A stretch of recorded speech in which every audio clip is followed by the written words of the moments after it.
Okay, that looks like most people are here, so we'll get going, and then anyone else who logs on obviously can pick up as we go along. So hi everyone, thank you so much for joining us today. I'm Emma and I work in the communications team here at the MS Trust.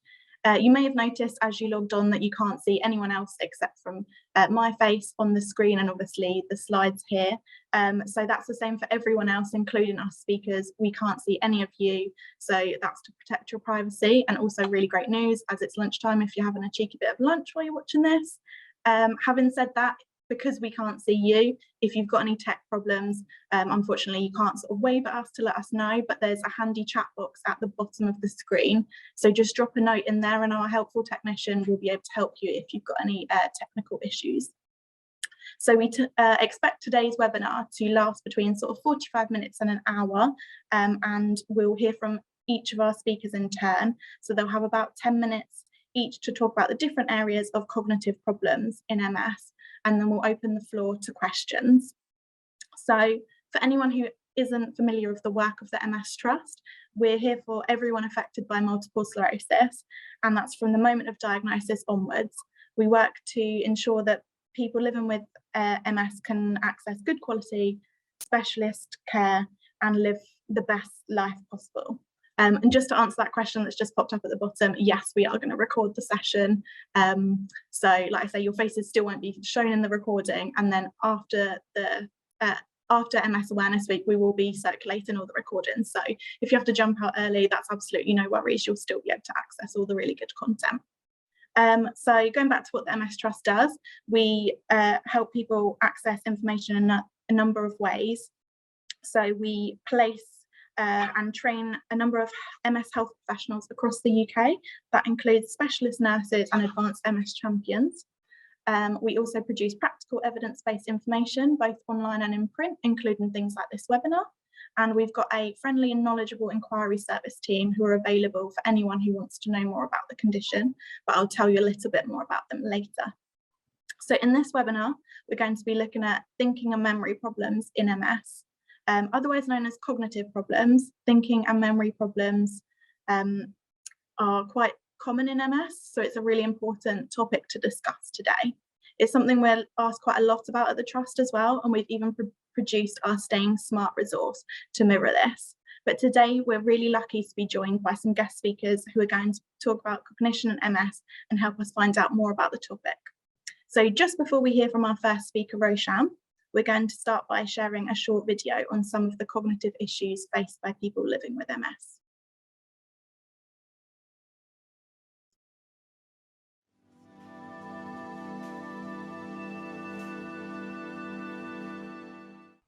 I can't seem to concentrate and lose my train of thought. I forget the route to places I haven't been to in a while. I forget where I've put things. And I really hate it when I just can't say what's on the tip of my tongue. At the end of the day, I haven't got the important stuff done. I forget to take my tablets.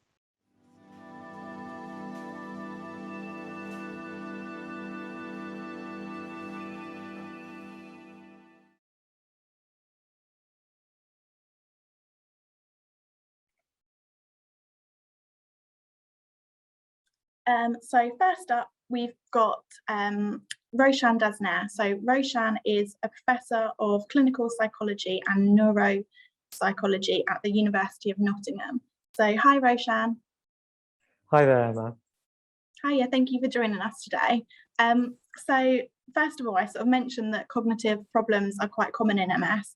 Could you start off by telling us just how common they actually are, please? Yeah, sure. The research findings on how common cognitive problems are somewhat varied. Some authors have suggested that it's about 30% of people with MS having cognitive problems, whereas others have said it's up to 70% of people with MS have these problems. But overall, most researchers believe it's between 40 to 60% of people with MS who have these problems. Now, the reason that we find this discrepancy in terms of percentages is based on what the researchers actually measure. So are they measuring specific aspects of cognition, for instance, attention or memory or problems related to problem solving, or whether they're measuring multiple aspects of cognition as one as a whole. And it also depends on how they measure cognition, what tests that they use, or indeed how they even test people, whether it's in a very quiet environment or whether it's in a noisy environment. So all these are the various reasons why you get this kind of vast discrepancies in terms of the percentage of people with cognitive problems. But most believe that about 40 to 60% of people with MS experience some form of cognitive problem.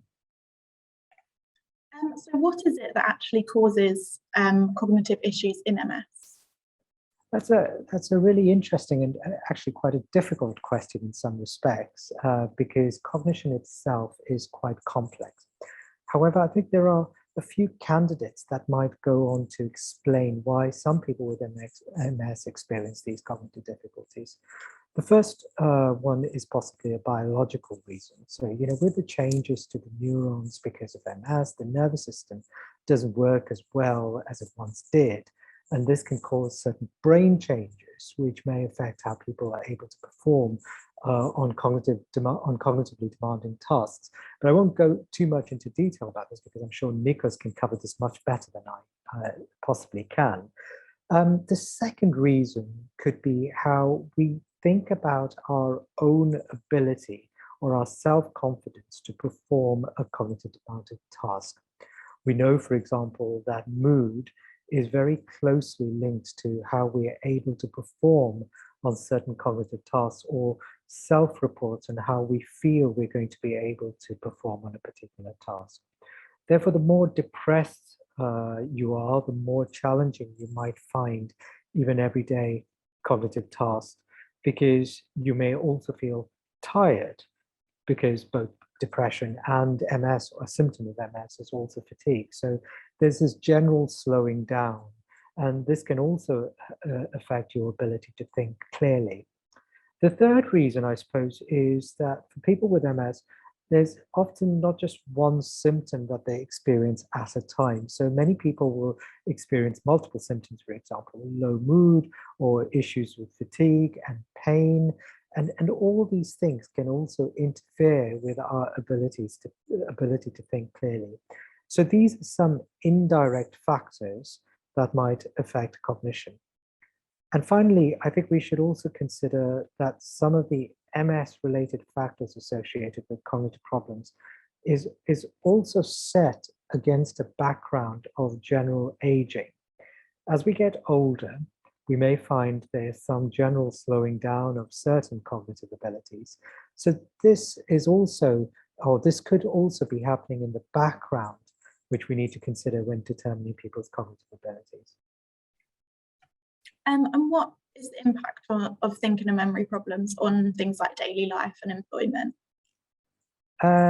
In terms of daily life and employment, well, we heard from that little video that you played about people's real life experiences of their thinking and memory problems.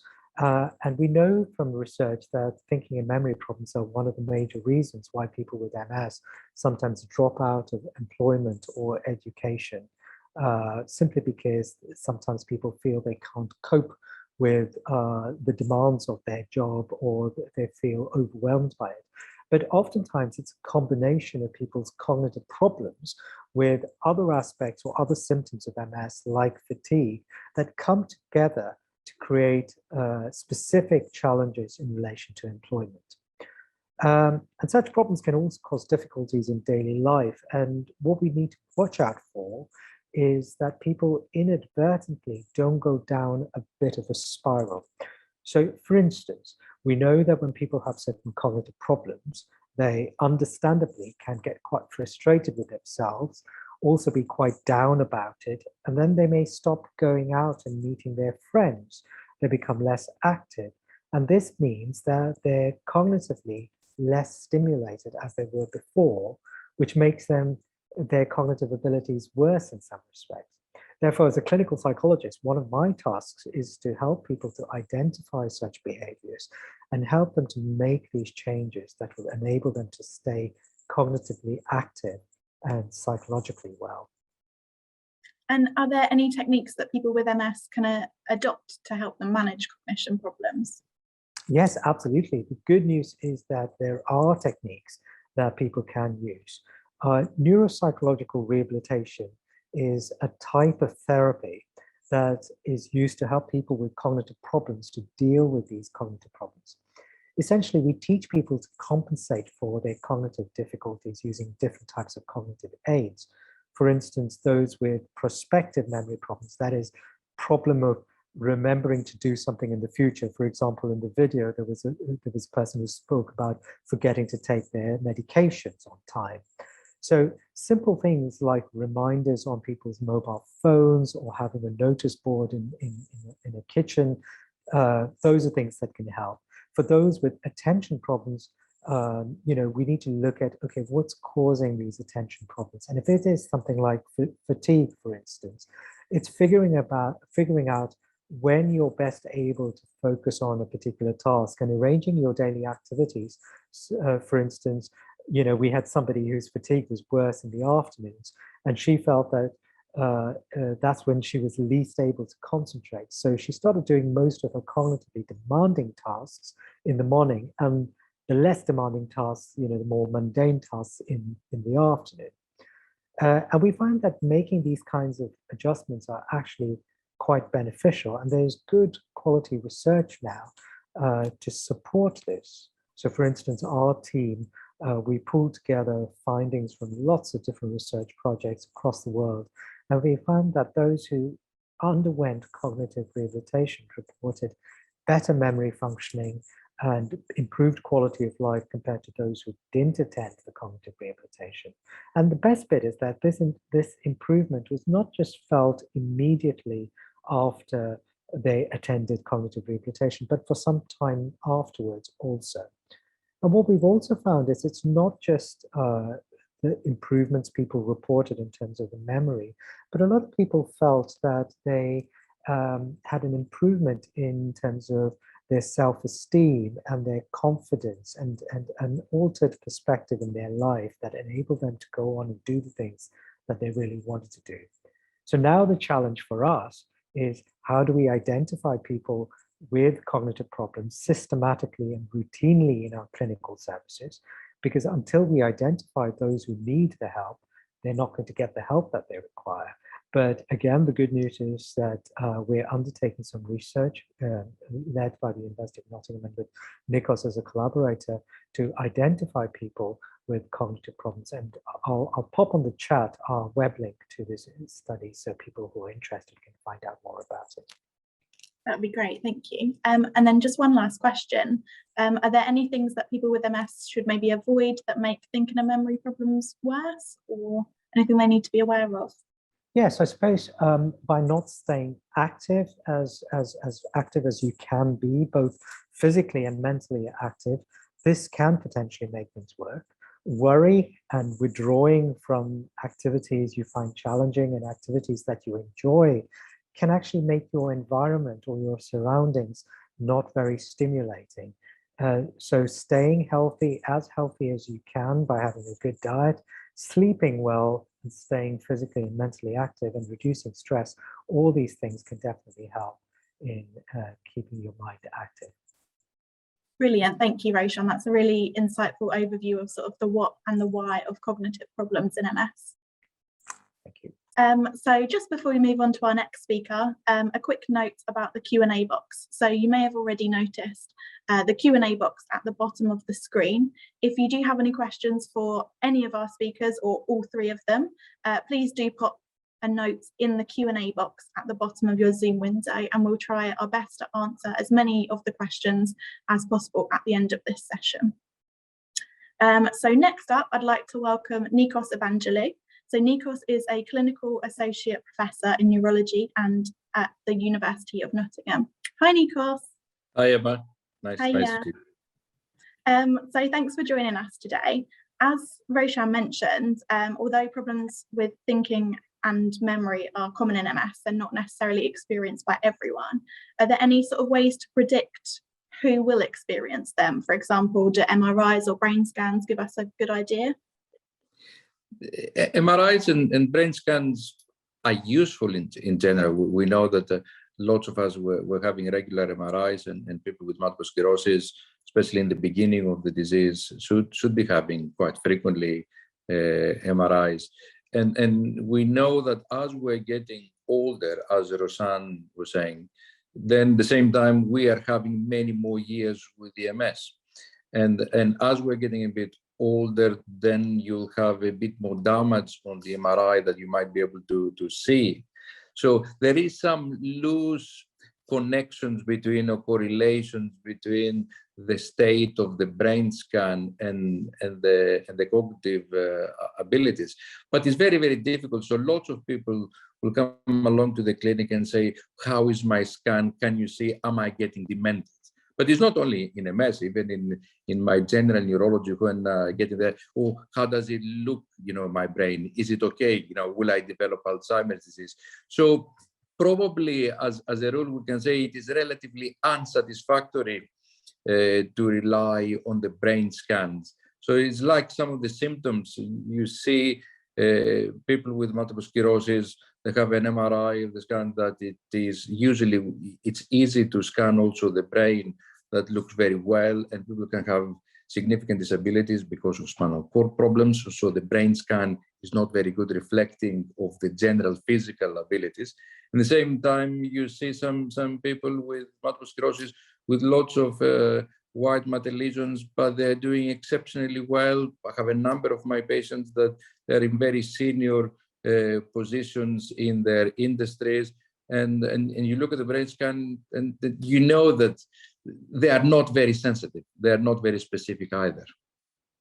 So the longer you have the MS, the more, a number of studies have shown that if you have the MS for 20 or 30 years, it's more likely to have some cognitive symptoms compared to if you're newly diagnosed. But it's a bit difficult to say, here it is because you have the MS for 30 years, you expect, 30% reduction of your cognition.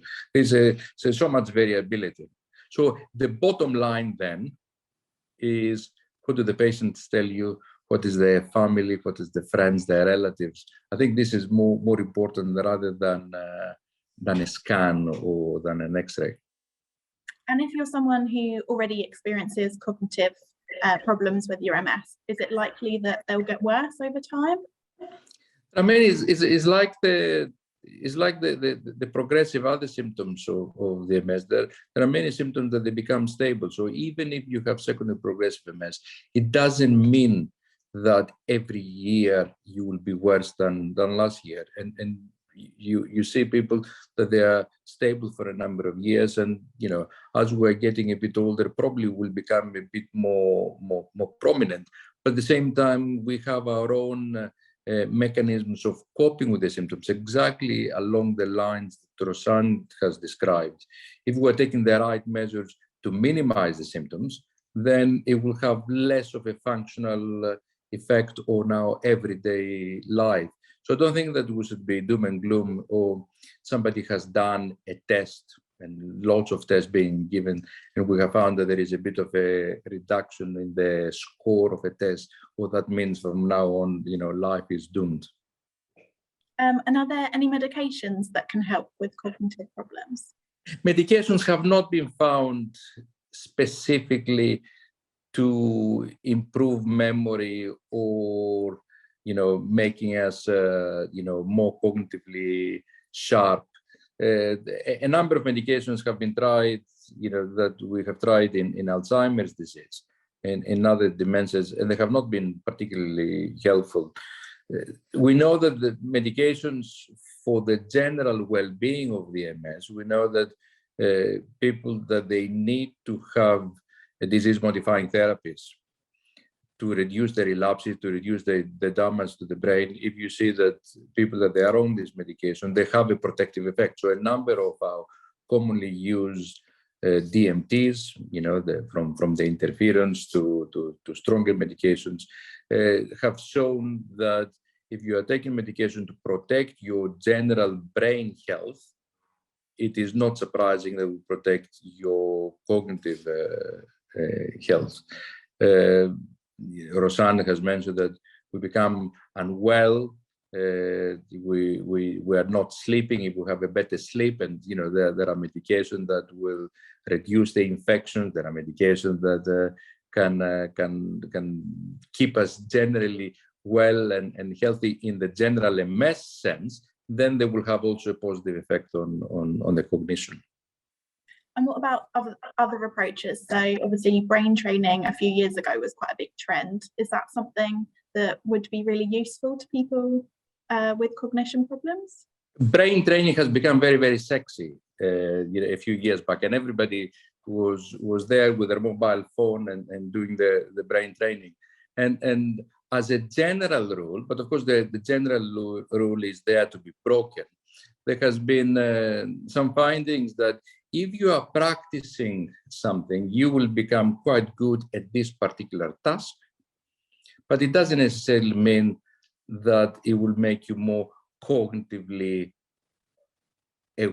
more aware and more protected. So if you're doing a visual task and you're trying to anticipate where the light will come along and you try to tap it very, very quickly, yes, after a while you'll become faster to identify this. But does this make you remember the name of your friends a bit faster? Probably not.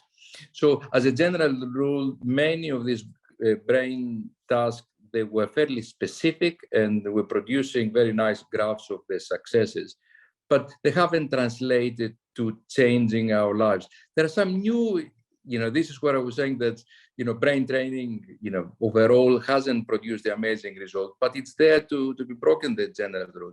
And there's some new innovation and new techniques, and we are experimenting. We're doing some studies on this, where they'll say that, let's try, is there some basic training that we can do that strengthens some of the connection that could be applied in lots of different parts of the cognitive processes? And it's something to look for it, and we're testing it. I think, bottom line, you can see I talk too much. Bottom line, brain training has not been proven to be helpful, but there might be something there, and we might be more specific and more fruitful in the future. And just lastly then, are there any devices that can help stimulate the brain? With, for example, you've got the FES, so functional electrical stimulation devices you can use to improve muscle memory and function. Is there anything similar to that for the brain? It's very interesting, and I'm in nature, I'm a bit conservative, and when I heard there are devices that stimulate the brain, I said that they're always a bit negative. What are you talking about? But then all of a sudden you pay attention, and there is a number of devices that can affect brain function. And it's not only in MS. There are a number of devices that have been approved, for example, in migraine, that you put little magnetic stimulation in the nerves that goes from the body to the brain, and all of a sudden you find the migraine gets a bit better. And then you can say, okay, so if we can stimulate a peripheral nerve and the brain is affected in terms of headaches, why not make it a bit better in possibly strengthening some connections? And initially I was told that the American Army was wearing some helmets of producing some magnetic stimulation, and they were making their, the accuracy of shooting even better. So there are some initial very positive tests that experiments that suggest that if we stimulate particular attention networks of the brain with a magnet, not the magnet that we buy from hardwares and stick it. There is what's called magnetic stimulation. We can make this connection stronger. So if we can make this connection stronger, and if our attention is better, then we might be able to, for example, to retain information. We might be able to take the decision a bit faster. It's very exciting. It's very exciting. In the beginning, as I said, I started this, is it really? But all of a sudden, I can see that there are 2 or 3 or 4 publications suggesting that this is something that we should not poo-poo because it's outside of our comfort zone. I mean, this is the beauty of research, I guess. Brilliant. Thanks, Nikos. It's been really useful to sort of separate some of the facts from the fiction when it comes to cognitive problems. Thank you. Thanks. So unfortunately, Brian wasn't able to make it today due to unforeseen circumstances, but we're really lucky to be joined by the MS Trust's very own Helena. You may recognise her from some of our videos and our content online, including our podcasts. So hi Helena, lovely to chat with you. So as some of our audience may know, you live with MS and have had it for a few years now. Can you start off sort of by telling us a bit about your diagnosis? Yes, so I was diagnosed when I was 29. The symptoms that I noticed were firstly sort of pins and needles and pain, nothing necessarily to do with my cognition, although I think later on I sort of realized that maybe that was things that started happening as well. But first it was very much sort of sensory things. I was diagnosed within about 8 months after my first symptoms. So back in those days, because that was in 2007, was quite quick, because I think a lot of people took a long time to get diagnosed back then. So what are some of the main cognitive symptoms that you experienced with your MS? So I think the first thing that I really noticed was that I used to be a complete book nerd when I was little. I could read anywhere. You know, plonk me in the middle of a really noisy restaurant and I could sit there and read, really super focused. And I used to read books or going on the train. I used to work in London. So I would sit and I would read and I would have to reread and I would realize that I'm not paying attention. I see the words, but I have no idea what's going on. So that was probably the first thing. And then, funnily enough, once I started working in here, and it's an open plan office, I realized that my focus was going. And it made me feel really guilty because I didn't, even though I worked for an MS organization, I didn't really want to admit to the fact that I had problems with my mind when thinking, because you feel very much like, you know, if I got itchy feelings or it's weird and annoying, but you can maybe take some medication for it or there's something. But I actually had to go and sort of talk to my manager and say, I can't cope with the telephones ringing and concentrate at the same time. And it took me a long time. And you feel like when you work for an MS organization, that should be straightforward. But I just did not want to sort of almost admit to myself that it was an issue. As I gotten older, I noticed that there's certain things that I struggle with when it comes to wayfinding. I run a lot, and there can be sometimes when I think, but how do I actually get to that point? How do I run up past and you can almost have to stop in the middle of the way and kind of go, no. And it's stupid because there is a place where I've been to before. I forget where I put things all the time. I'm a very messy person, so I have to basically see things in front of me. Very much with cooking, you know, if I know that, okay, I'm going to be cooking this, I don't know, soup for dinner, I need to have the ingredients in the refrigerator to go see them. My husband is very tidy, so he'll go and put things away. I can never find them, and then it doesn't get cooked. And then a week later, rotten vegetables in the bottom. So annoying little things like that. So would you say that your cognitive symptoms have had quite a major impact on your life, everyday life, and potentially your career? I would say I'm very, very lucky because where I work, you know, we do the podcast. So I will tell you, like, okay, I'm having one of those days when my brain is just all over the place, and then we can move a meeting. I feel like had I been in a different place, I probably would have suffered much more. I've never felt like I had to say I can't. Well, I mean, I've had days when I sort of said, okay, I can't. I'll have to have a half day or something, because when my fatigue gets really bad, then my cognition tends to go. I've seen some questions pop up, so we might talk about those later, but very much like as I'm getting older, because, you know, I'm 45 now, I feel like it's kind of connected to where I am in my cycle as well. So I can have days where I'm such a scatterbrain and I really kind of struggle with it. But I do find like being open and talking about it. And I think, you know, a lot of these things have been quite tricky to talk about. And I think, you know, especially with menopausal symptoms have also been, when we did a podcast about it, and we're really trying to be more open about it. So when these two things come together, you kind of feel like, it's just too much. I feel like, you know, MS nurses have been very useful as well to talk to and be open to neurologists and things. I feel sometimes it's been tricky to talk to health professionals. I have had neurologists that sort of say, you're too self-aware, you've been reading all these things, it's not really a problem. but I feel like you can only compare to what you were used to before. So he had only met me, as I am now. But if I know how focused I could be, and to the scatterbrain I am now. And how do you go about explaining your cognitive challenges to other people that maybe don't experience them themselves?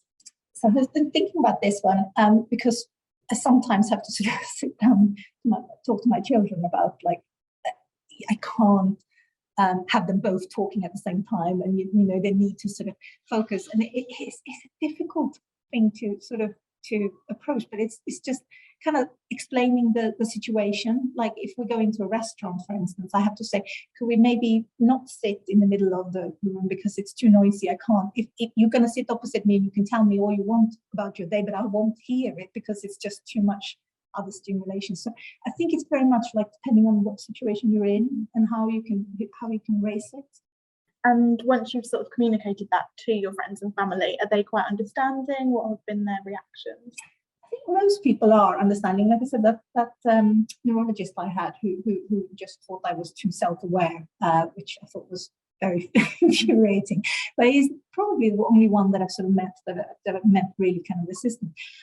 My family sometimes, bless them, they try, but they sometimes like to make fun of it. If I'm losing a word, my husband will kind of rate up, 20 words trying to find the word that I'm losing. I often feel like, I try to describe it instead. So if I'm trying to tell my son to go and grab an apple and I can't find the word apple, it's like, round fruit, green kind of thing. And they're being, they're used to me now. And I feel like it's trickier when you meet new people. And I find when people try to feel the word that you're missing, that can be really frustrating. And I sometimes go a bit quiet and grumpy. Are there any techniques that you've used to help manage your cognitive symptoms that have been really helpful? This is a tricky one because I think, brain training and things like that, I'm not doing very good with crosswords, and because I don't have the patience for it. So I've never really applied those kind of things. My brain is very busy all the time. So I find like meditation and things like that is something I should do more of. I don't always try to do them. But I've always been told as well to try, and maybe Nikos and Roshan might tell me that this is not useful, but like trying to learn something new. So I like baking. So I've been trying to learn to do, I don't know, a new technique or something. So you follow a recipe, you might be watching a video and you try to and some days it works out lovely, other times it's really tricky. And there's been certain things where I really try to push myself to learn new things and do. So I didn't start to learn to drive until I was in my 30s. But that is one thing I had to give up because my cognition was just too much over the place.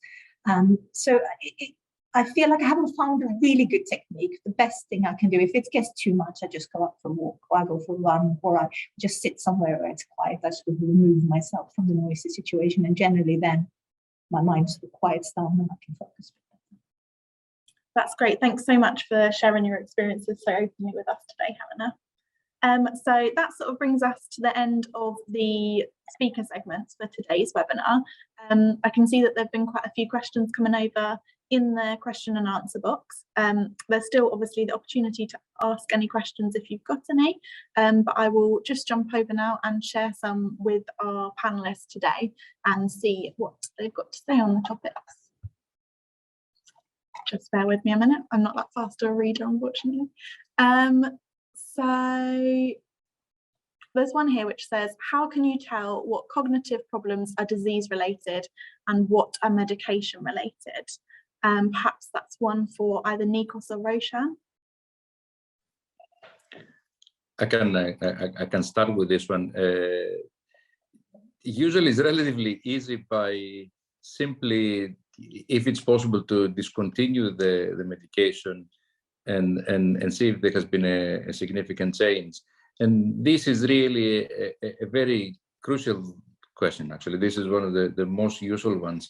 So you see patients with MS and other neurological conditions that have been put on a medication. They continue, at various stages we might experience pain. Immediately your doctor or your MS nurse will say, oh, gabapentin, take some gabapentin, build up the gabapentin. We build up the gabapentin.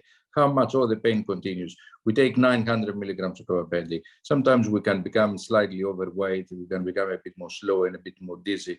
The pain occasionally settles down. Sometimes the pain can be a sign of a relapse, settles down. But, you know, how many times have we not seen people to continue on this high dose of gabapentin for a long time? And then a year later or 2 years later, somebody says, why are you taking this? You know, have you tried to cut it down? And you cut it down and say, oh, I feel so much cleverer. I feel so much more awake. So some of the times it is true, you know, we are inflicting it ourselves. You know, if I'm in a terrible pain, and I'm using pain as an example, but there could be other medications. If I'm in a terrible pain, I would like the pain to go away, and I don't mind if I cannot think. If for these days or 2 weeks or something that I'm free of pain. But then after a while, we need to start cutting down some of the medications. So this is an easy one. And again, short answer, long-winded answer from me. So there's quite a few questions come through on this topic, and Helena, I'm aware you touched upon it. Is there any evidence that shows a link between potentially the menstrual cycle and cognitive problems, or perhaps menopause and cognitive problems as well?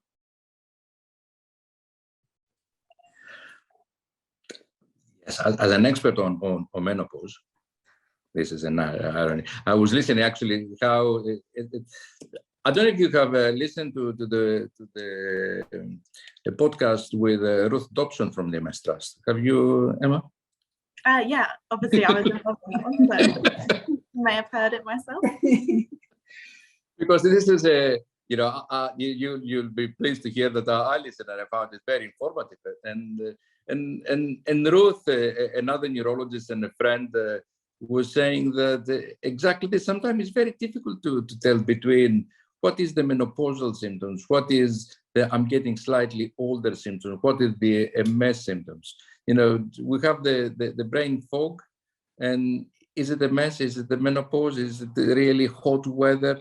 It's very difficult to distinguish. And the general, I think one of the problems we have with the cognition is that, as opposed to some of the spectacular improvements we will see that affects, you know, you get a functional electrical stimulation if you have a foot drop. And some people say, wow, you know, I was able to walk, you know, 20 meters and now I can walk 200 meters, you know, and this is a spectacular improvement. We don't have that amazing results with any of our techniques that Roshan has described, or at least they are not as frequent. So that's why we need to start exploring. We need to be imaginative and say that, could it be the menopause? Could it be that because I'm not sleeping very well? So certainly it can be confusing. And of course, we know, listen, the last few days, you know, HRT is top of the agenda, and I hope it will continue to be top of the agenda. For those people, oh, sorry, Roshan. Sorry, no, I just wanted to add to that. I think Nikos is right. In some respects, although we've known that, you know, issues of cognition are possibly related to MS for over 100 years now, you know, this field is still very, very young. And as Nikos mentioned, we still haven't got to that level of sophistication to determine what the causes are, because as I explained, the causes can be quite multiple and interlinked in some ways. But the key thing to remember over here is that in terms of solutions, these are applicable. For example, the techniques I spoke about, you know, where we try and compensate for some of the limitations that we're currently experiencing.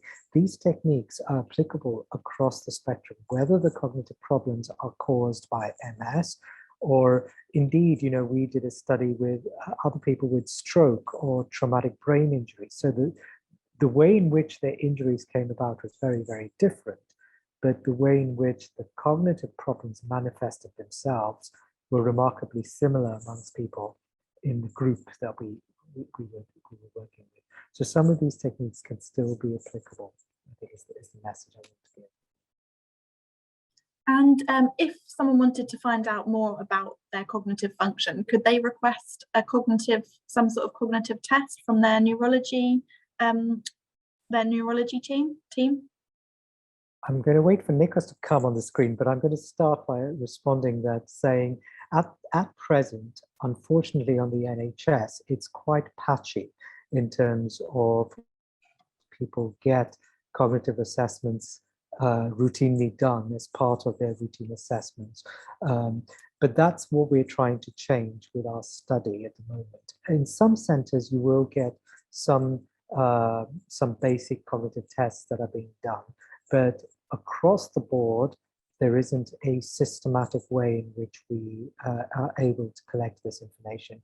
In fact, a few years ago, we did a survey of different neurology services across the UK, and we found quite a disparity in terms of the types of tests that were used, or indeed whether or not testing was done at all. So we're trying to develop new tests that are simple enough for people with MS to do it themselves if they're able to.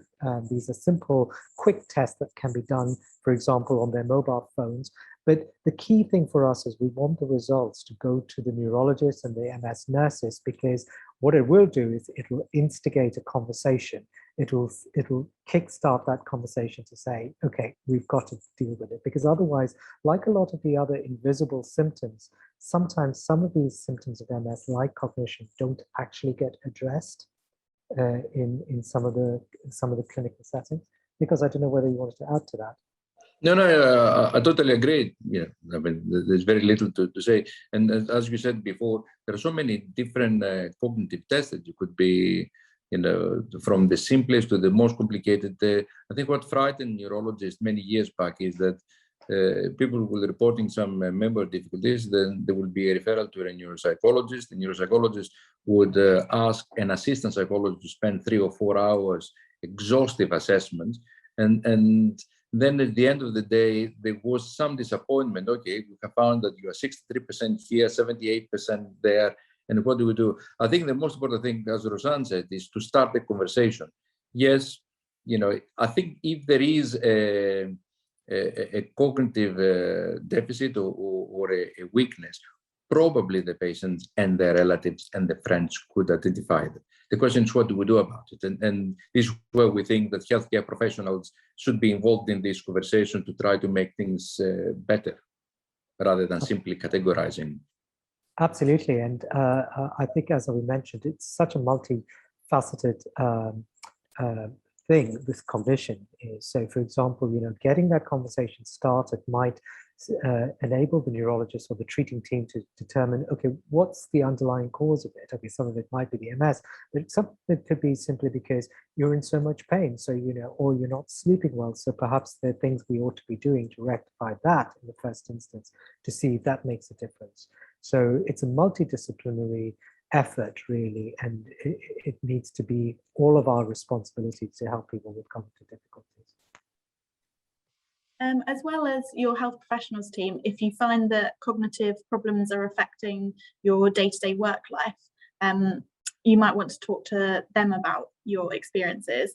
Are there any tips, maybe Helena, I don't know if you've got anything on this one as well, are there any tips on how you approach that subject and how you discuss it with employers? I think that's a really good point. And again, this is a topic of research interest for both Nikos and myself, and we've got some PhD students who've done some work, and we've got some funding to do more work with employers because, as you've mentioned, you're lucky working with the MS Trust, they know all about MS and they're very supportive, but some employers don't really have that kind of an awareness of what the potential symptoms are, not just in relation to cognition, but other MS symptoms. So we're doing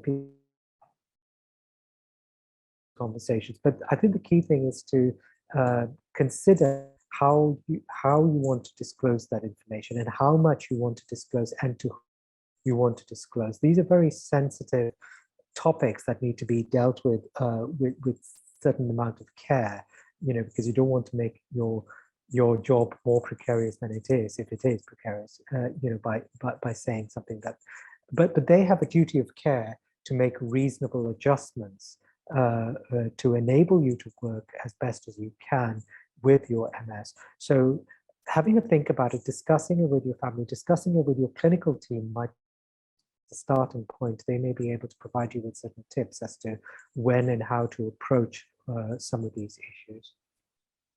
The only additional thing to say, you know, very complimentary, is that the UK generally has the right laws to protect, and we don't know those laws. You know, lots of people have not been exposed. You know, they do not have the expertise, and this is where both the MS Trust, the MS Society, other MS charities, other people with multiple sclerosis have experienced on this. So it is not uncommon for ourselves to struggle and go and ask a friend and say, oh, how do you deal with this, and what is the right approach? And we approach the MS Trust and say, oh, can you give us some advice? And there are citizens advice bureaus, the local branch here in Nottingham. They have expertise. So these are the things that don't try to keep it to yourself as something, because I have MS, I have to suffer. You know, obviously there is a degree of suffering in some people, but let's try to deal with them in an open and you know, I hope and I know that compared to other countries, the UK is quite protective of people with this type of disabilities. Just that, in my previous job, when I was diagnosed, I did sort of approach the HR department there as well, but I did find it helped to arm myself with some information. So that this was actually before I worked for the MS Trust, but I did use the MS Trust website to sort of show some information, because I think sometimes when you get pulled into these meetings and you're not prepared, you might get a bit flustered, especially if it is a bit of a struggle with cognition. So it's always quite good to prepare yourself. And if you can't get hold of your health professionals, always give the information or inquiry line here a call and have a little chat with them before to prepare yourself. Yeah, and that actually links on quite nicely. Yesterday we did have a webinar on work and MS, and we covered some of these topics. So if you weren't able to make it, we will be sharing that recording as well on our YouTube channel. Just one last question I think we've got time for. So a few people have mentioned their concerns about, I think we talked about how lack of sleep can affect your thinking and memory. Are there any things, obviously it can be a vicious cycle sometimes if you're then worrying about lack of sleep or quality of sleep, it can stop you from sleeping as well. Are there any techniques or anything that people can do to help with that?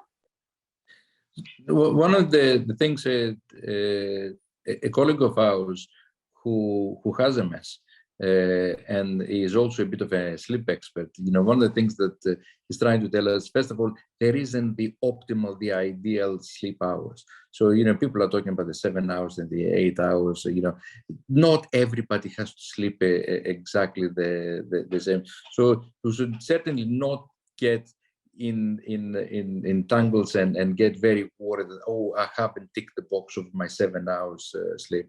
But there is no doubt that there is the way, you know, we see it, there is a brain. The brain does all the functions from moving the arms and the legs to doing the thinking. And the brain also needs some peace time. And you know, the peace time is, you know, exactly like the body would need to have some rest, and the brain will need to have some rest. Usually, we try to identify what is causing the sleep. If mood disorders, if we have anxiety, and that keeps us awake at night, you know, there's no point of taking sleeping tablets. You know, can we help with the anxiety? Is there a talking therapy? And again, it's something that is underused. The NHS has access to psychological therapies. You know, this called IAP. Anybody can go on the internet, they put their postcode, the GP practice, and they can have some talking therapy. Does it work for everybody? It doesn't work for everybody, but it's something. So, you know, I'm not promoting everybody should take medication, but even medications, if you have anxiety, depression, you can cause early morning awakening or the typical, you know, Roshan knows more about these things. So if there are things that interfere with your sleep, then let's try to deal with this. Very, very commonly in MS, of course, we see the bladder symptoms, and you know, many services, not only they have the experienced MS nurses, but they have some of the nurses that they specialize in bladder dysfunction. Let's try to, you know, I know that my skills on bladder management is much, much worse than some of the experienced nurses that they have been doing it for years, and so let's try to see what keeps you awake rather than, and it's not usually that difficult. Helena, what do you think? Not that I know that you're not sleeping. I think I agree with that. I think my MS nurse sort of said to me all the things that everybody gets told and nobody follows. You know, people lay there with their mobiles and their televisions on, and then I think especially if you are struggling a bit with cognition, you get very overstimulated, and then you're supposed to, now I'm going to sleep. I mean, that's not going to happen. So I try to like really kind of gradually remove myself from the noise and try to relax. But I think actually really do talk to your MS team about the different things, like Nikos was saying about the bladder. It could be anxieties, things that come up. I used to go to CBT a few years back, and I think that really helped with that sort of, when you think about stupid things in the middle of the night, like I need to talk to Emma about the podcast. I mean, I'm not going to call you in the middle of the night, you know, and can I not deal with it now? No, I can't. It can wait to tomorrow. So you kind of get those techniques, and it does help. So some of it might seem like it's really obvious, but actually, are you doing it? Because I think sometimes, you know, you get told by the nurse, do this, and you go, yeah, and then you don't actually do it. You're right. But even the only other things about the sleep hygiene, again, we should not be very, very rigid. Every so often you will not sleep, you know, for whatever reason. And it reminds me the babies, when the babies start crying and everybody try to find an explanation. Is it the colic? Is it the teeth? Is it what annoyed the baby? Sometimes if it is the occasional, just it will be a slower day the next day, but it's all right. It's all right. We all have the bad days. I think the key to remember is that there isn't going to be one formula that works for everybody all the time. And as Nikos said, I know it's difficult, and you know, I experience it myself. You know, when you don't sleep, you kind of get stressed about not sleeping, and then that makes it even worse. So, kind of letting yourself go. Sometimes, some people find that relaxation techniques just before bed tend to help. One key thing is that you don't overstimulate yourself mentally just before you get to bed, because it's very difficult then to kind of switch off. So find a pattern that works for you, kind of wind down, you know, stopping work at a particular time. I know Nikos and I are particularly bad at this ourselves, but, you know, I'm getting better at it. I don't know about you, Nikos, but I am stopping work at a particular time, and I'll stop reading my emails. It's so easy to have your emails on your phone or whatever. And, you know, unfortunately, oftentimes it's work that causes a lot of stress. So, you know, you don't want to be going down that route. So find something that you, or as an individual, or you as a, you know, partnership with your partner, or as a family, do to kind of wind down and create a bit of a pattern for you. So there's a bit of a routine. So there's nothing new to think about. You know, it's just a pattern that you follow through. So that almost brings us to the end of our session on thinking and memory problems in MS. Just before we go, I want to say a big thank you to all of our guest speakers today who've generously donated their time to help us learn a little bit more about the topic, and obviously to everyone at home who's watching or wherever you are based today. We're running different webinars every day throughout the week up until Friday for MS Awareness Week, and they'll all be available to watch on our YouTube channel shortly after, as I mentioned earlier. We'll also be sending out email reminders to let you know when they're available, but you can subscribe to the MS Trust YouTube channel to make sure you don't miss out on any of our new video content. So as I mentioned earlier, the MS Trust has a wealth of information, all things MS related, including thinking and memory problems. Here are just a few of those resources which you might find helpful. Don't worry about writing down all the links and URLs right now. We'll circulate these on an email when we send around the recording too. So absolutely no worries with that one. And finally, if we didn't get around to answering your question today, we're really sorry. We obviously tried to answer as many as we could, but our inquiry service is available Monday to Friday, except UK bank holidays. That's from 9 AM to 5 PM. And they're there to answer questions about life with MS and sort of any concerns you may have. Outside of these hours, you can leave us a message and we'll get back to you. So their number is 0800 032 3839. And they've also got an email address if you'd prefer to just pop them an email. That's ask@mstrust.org.uk. Once again, thank you to our lovely speakers and for everyone who attended. We really hope you found today's session useful.